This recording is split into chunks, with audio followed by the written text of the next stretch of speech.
Hello to each of you. My name is Brian Harrington, and I am so honored to be able to share some of the work that I have been doing as a part of my Doctor of Ministry project. I live in South Central Virginia, where until a few months ago, I was co-pastor with my wife Ashley of a Baptist church here. For now, I am a full-time student, getting oh so close to finishing this degree.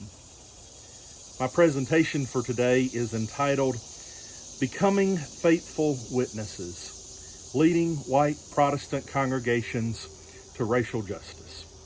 So let us begin. There are no racist or white supremacists in our church. So why are you talking about race? The lay leader told her pastor of 5 years. If you knew us, you wouldn't preach about racism, she concluded. Strong words. If only you had really taken the time to know who we are, you would know that we aren't racist. Whether from willful ignorance or a profound lack of awareness, most of us white people refuse to acknowledge the blatant supremacy of whiteness around us and within us. In the words of Oscar Hammerstein III from the musical South Pacific, we have been taught before we were 6 or 7 or 8 to hate all the people our family hates. Indeed, we have been so carefully taught that this aforementioned church member sees nothing wrong with the fact that nearly every street in the wealthy neighborhood where she lives is named after a Confederate general. But far beyond Stonewall Jackson Street, we white Christians too often dismiss or overlook the subtle but clear racist statements of our fellow white Christians, such as the words of her fellow church member, who in feigned innocence asked, "We really don't want those people in our church, do we?" And we are not willing to consider our complicity in upholding structures and systems that, while they work perfectly well for most of us, continue to disadvantage and actively harm people who do not have the undeserved privileges of whiteness. Devastatingly, the white church in America has lost its witness. The white church is unfaithful because of our egregious actions of replacing the gospel of Jesus Christ, which proclaims that God loves all people, with a white supremacist gospel that pretends that white people are more worthy of dignity and love and full humanity than those who are not deemed to be white. The white church has lost the ability to form people into the way of Christ, into a way that is always aware of and committed to overcoming the injustices of the world. The white church reinforces the status quo, often for institutional survival, instead of fighting for the transformation of a broken world. The white church preaches individual freedom and not communal responsibility. It presents faith as getting a free pass to heaven instead of a mandate to work with God to make the here and now as it is in heaven. It says that the problems of the world or even its community are not ultimately for the church to solve. The white church too often is not faithful to Jesus. Admittedly, I am outraged by the state of white American Christianity and the lack of authentic Christian faith in so many of its adherents. Perhaps because of encounters similar to the "we're not racist" episode that I have had as pastor, there are moments when the white church in America seems irredeemable to me. That the church, as currently constructed, needs to be burned to the ground so that the faithful witness to divine love made evident through our love for one another can be restored. Devastatingly, however, the realities of our current context are not, as we know too well, an historical anomaly. Perhaps the sad truth is that it cannot be said that the white church in America has lost its witness, but that it never had a faithful witness at all. Indeed, almost 2 centuries ago, Frederick Douglass wrote about a white Christianity that, far from being a positive witness to God's love, actually was so bound up in the heresy of the supremacy of whiteness that it made people value their black sisters and brothers even less. Listen to Douglass recounting the impact of his enslavers' supposed Christian conversion. Prior to his conversion, he relied upon his own depravity to shield and sustain him in his savage barbarity. But after his conversion, he found religious sanction and support for his slave-holding cruelty. Instead of encountering a loving God who loves all of creation and calls us to do the same, especially loving our human sisters and brothers, at the camp meeting that Douglass's enslaver attended, the enslaver experienced a God who endorsed his hatred and cruelty, only making it stronger.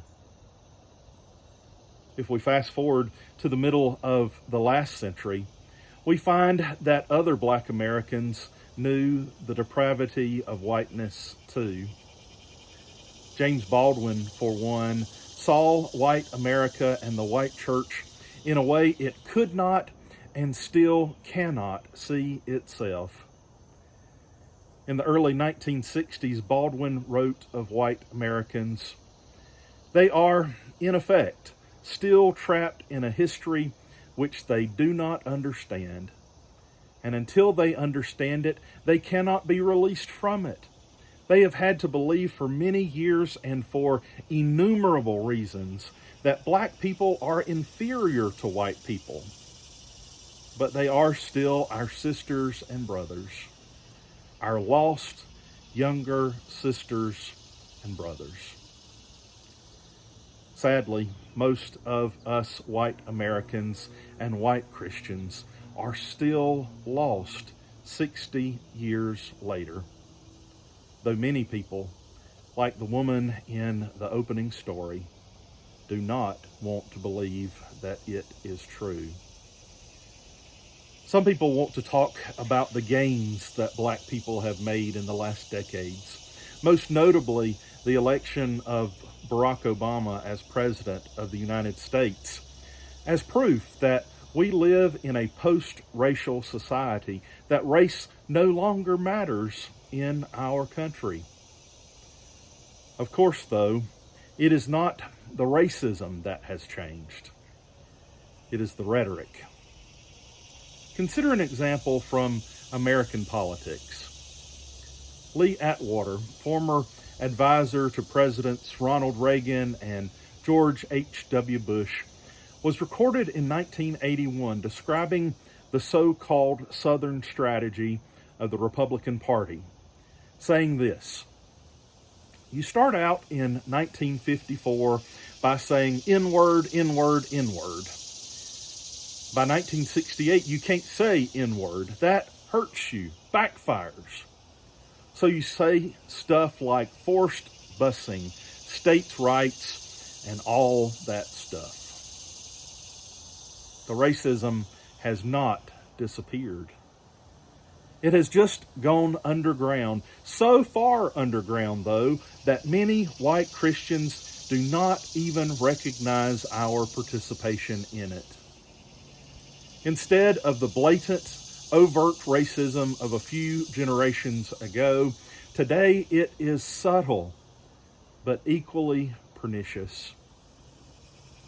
Today, white Christian racism is seen in the sweet little old lady who still doesn't like black people coming in the front door of her house, in the upstanding business person who thinks that black people should be able to pull themselves up by their bootstraps while not giving his employees any chance at upward mobility by refusing to pay his employees a living, much less a thriving wage.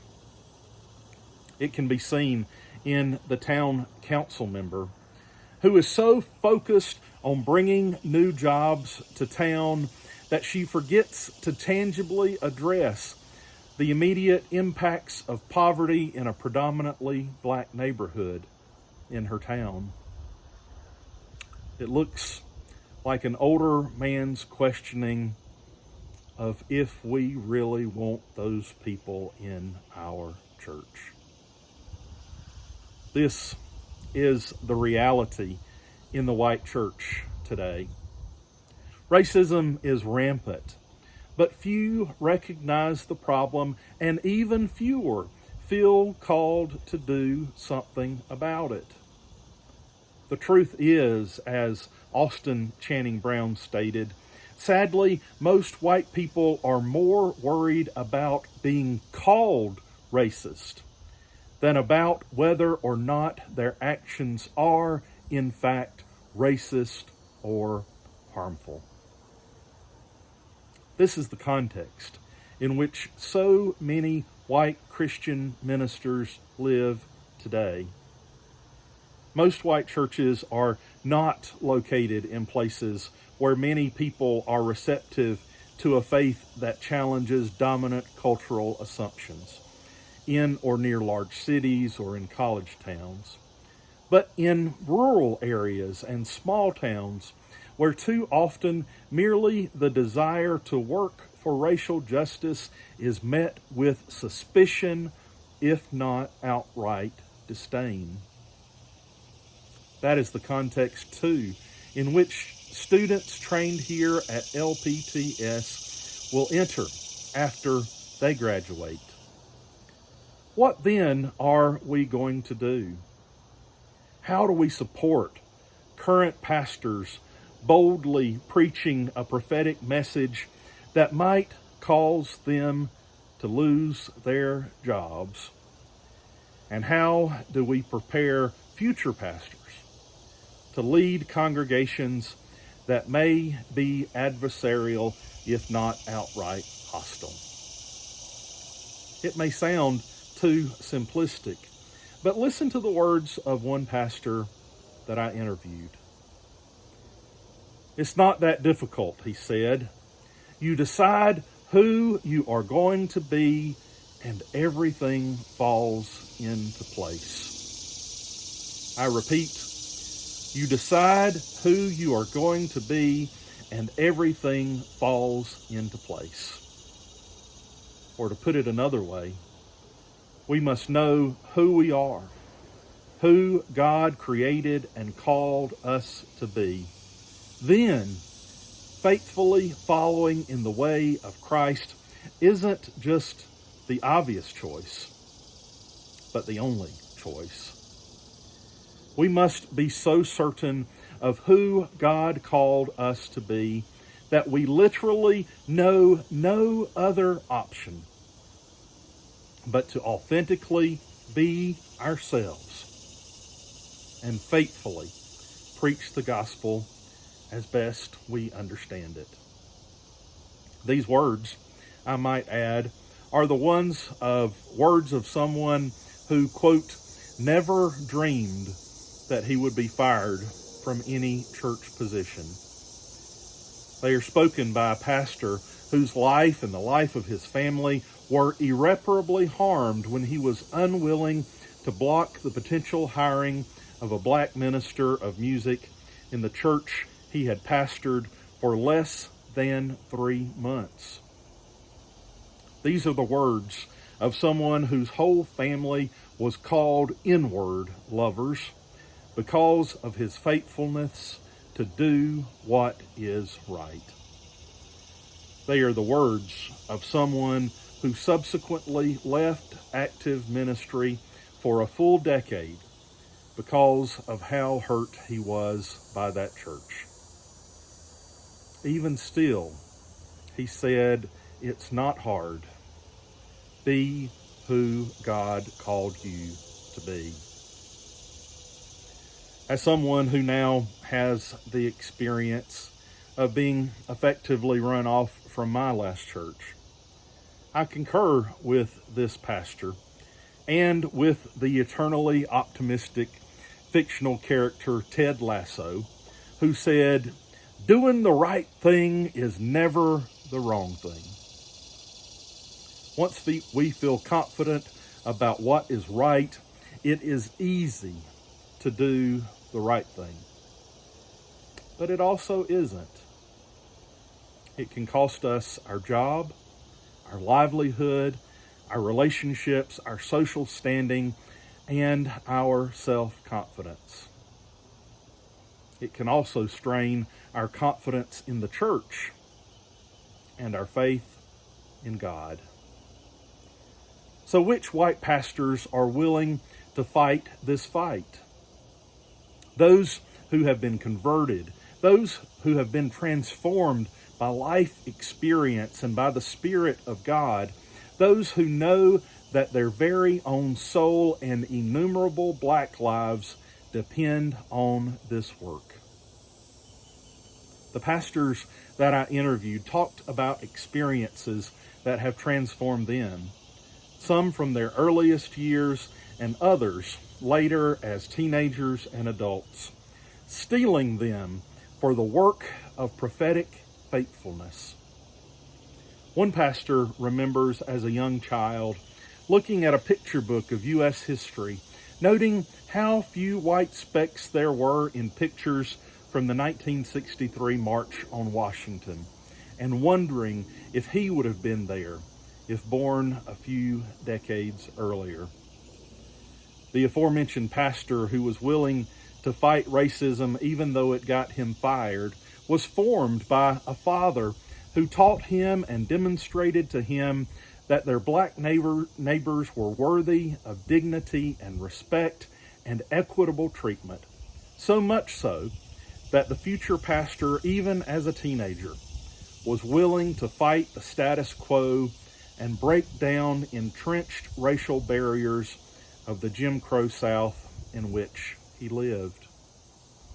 Another pastor talked about his experience of overcoming anti-Semitism and becoming a Universalist at the age of 12 after reflecting on the blatant and hurtful way he had told a classmate who he had just discovered was Jewish that she was going to hell. Another pastor's transformation began similarly when telling a professor after class that, of course, all Jews are going to hell. He heard from his professor a simple question: are you sure? For each of these pastors, the message they learned in Sunday school that Jesus loves the little children of the world became obscured by the hate that they were carefully taught. Each of them had experiences that helped them to be converted, to turn around, to have a different mind about who God is and who God called each of them to be. They learned again what they already knew from the very beginning, that we are all beloved children of God, created in the divine image, and that we all have the responsibility to show our love for the God we have not seen by the way we love and care for our sisters and brothers who we can see. Perhaps it is easy to do what is right when you are confident in your identity and your calling, but it is hard to bring others along. If you focus your ministry around the fight for racial justice, you're liable to be called, like one of the pastors I interviewed, a one-trick pony, or face resistance in a myriad of other ways. The challenge is making the reality of injustice and the urgency of God's call to action clear enough that the only obvious choice for our congregations is to work for racial justice too. A few weeks ago at my annual denominational meeting, the repeated message about how white Christians should respond to racial injustices was to encourage members of our congregations to, quote, sit in the discomfort. While I know that my journey, like that of many others, has required processing uncomfortable information like the blatant racism of our forebears and our own participation in racist systems. The idea of, quote, sitting in our discomfort for an indeterminate amount of time discomforted me. In fact, it angered me because as I continue to be converted into the way of love, I am impatient. The world is broken now. Faithful people need to act now, not 10 years from now. The church is dying. It needed to be reformed yesterday. And as Martin Luther King Jr. said in a different context, in the work of racial justice, there is a, quote, fierce urgency of now. He continued, in this unfolding conundrum of life and history, there is such a thing as being too late. We are already too late.